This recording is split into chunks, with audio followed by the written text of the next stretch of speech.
Tucker Carlson is trolling the mainstream media with a new billboard displayed smack dab in the middle of Times Square. Let's take a look.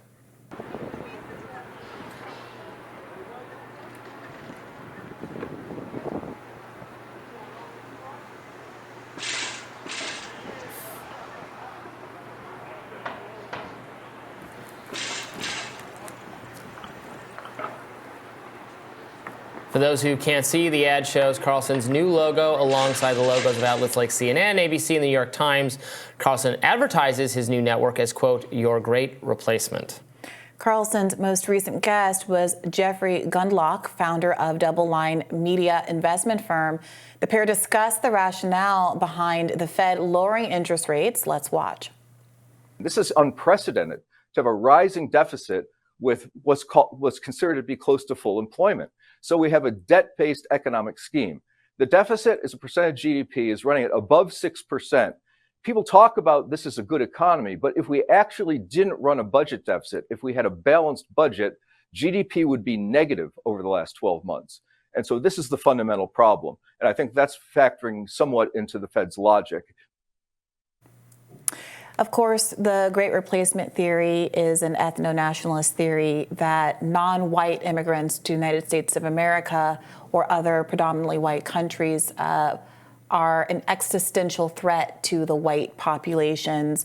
The Great Replacement theory was a theory that was adopted by the Christchurch shooter in New Zealand when he killed 51 people attacking two mosques there, and also in the El Paso shooting in 2019. That shooter also subscribed to the Great Replacement theory. So, you know, it's an interesting choice.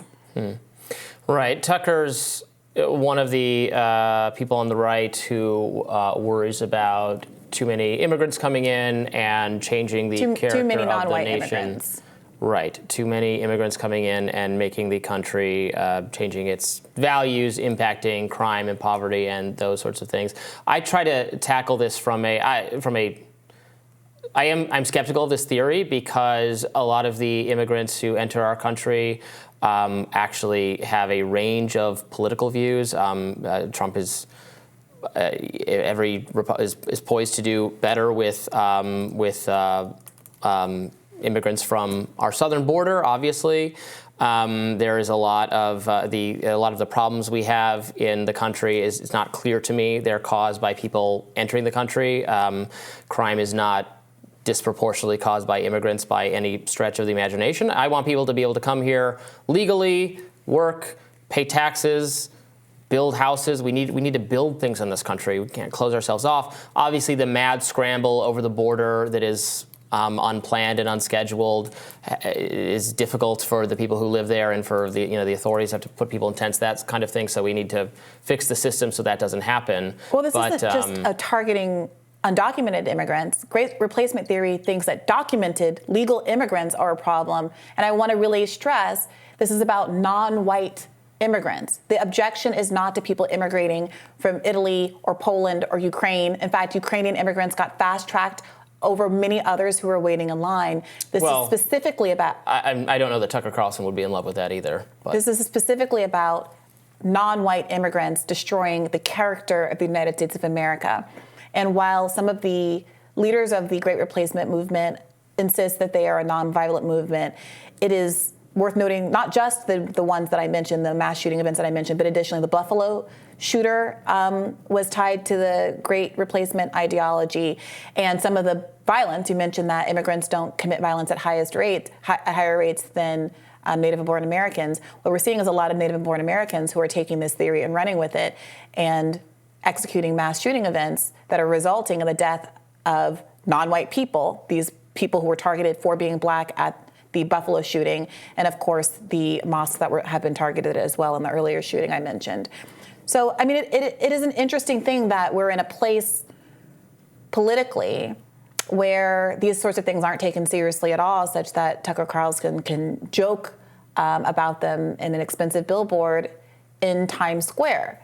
And I don't know, who's going to ask Tucker Carlson or the people who believe what he believes why exactly they feel like non-white immigrants pose a threat to the United States of America, while white immigrants don't have any effect on the national character of the country. I don't know that Tucker distinguishes. I mean, I think it's a cultural issue, not a racial issue. But I don't know that he wants in a lot of immigrants from Europe either. I think he, frankly, doesn't. Now, I happen to disagree on this issue. I am more supportive of immigration than a lot of people on the right, because I actually don't think immigrants fundamentally change our national character, and a lot of the problem we have actually come from the native population. If you only want to look at it in like strictly ideological terms, progressivism is a homegrown mentality. A lot of the policies we don't like are coming out of the Ivy League, out of American institutions. A lot of immigrants into this country are actually more religious than the native population, more culturally conservative, more suspicious of socialism, more willing to work. So I don't quite get the problem with immigrants that the right has. Maybe some of it is strictly xenophobia. I'm always trying to challenge people on the right when I hear these ideas. You're saying you oppose all these ideologies. Well, they're coming out of Harvard. They're coming out of our institutions. They're already here. We can't keep them out of the country. And in fact, a lot of people who come to the country come here because they love America. They want to be American. They want to work here. And we have to find a way for them to contribute meaningfully. And that would be good. That would be healthy for our country. So I'm not someone on the right who really buys into this idea. And yet there's so many people on the right who are. So I'm reminded, I did a radar about this over a year ago in response to a video that Tucker had done talking about the Great Replacement theory in so many words. In that clip, he said that the Immigration Act of 1965 was the greatest attack on democracy since the Civil War. The Immigration Act of 1965 is the greatest attack on democracy since the Civil War. Okay, now what was the Immigration Act of 1965? It ended the quota system, which had made it so that groups that were perceived to be unworthy of immigrating to the United States, including Asians, Africans, and even Italians, were no longer precluded and kept down as compared to more esteemed Western European and Northern European groups that were allowed to immigrate at much higher numbers. So again, you have to ask the question, why would someone see a law that got rid of racial quota systems that privileged certain kinds, not even all white, but certain kinds of white immigrants, be considered to imperil the quality of Americans? And then he went on to say that new voters were going to be a problem, that the new voters specifically on the rolls would imperil the American way of life, that Democrats were replacing old voters with new voters, which begs the question, are some Americans, if you can vote, you're American. So why are some Americans and their votes being seen as less legitimate or less good as other Americans in their votes? Yeah, look, the whole demographics or destiny idea, it became really spooked the right when it got proposed. It was proposed by liberals that, I don't remember when this argument first got made, that don't worry, we're going to win forever because soon there'll be enough immigrants and we do so well with incoming non-white populations that we're set for life. And that was very influential and it was taken as an attack by conservatives. And so they've been playing defense against that idea. I think it's a pernicious idea that's not true. Again, if you think these ideologies, the affluent white people are some of the most loyal Democrats at this point in our time. People who lived here, whose grandparents came over on the Mayflower, or great grandparents came over on the Mayflower, are liberal progressive Democrats who love Elizabeth Warren. So the idea that we just keep everybody out and stick to the voting of the people born in America, we would end the scourge of liberalism or progressivism, isn't true. So I'm not a subscriber of the theory. Yeah, I mean, it's interesting I've been reminded, I wrote a lot of interesting stuff on this radar, strong recommend, that the Buffalo shooter described the declining white birth rate as mass genocide. White people not having more children is mass genocide. And so the argument that people say about Great Replacement is that it's dangerous precisely because when you present the existence of other people who are not white as an existential threat to white people, you are going to dehumanize non-white people and lower the threshold for violence against them. If you think that low white birth rates are tantamount to genocide and that your people are being genocided, then of course that is going to justify and legitimize in the eyes of some people doing actual genocide and violence against the people who you perceive to be a threat.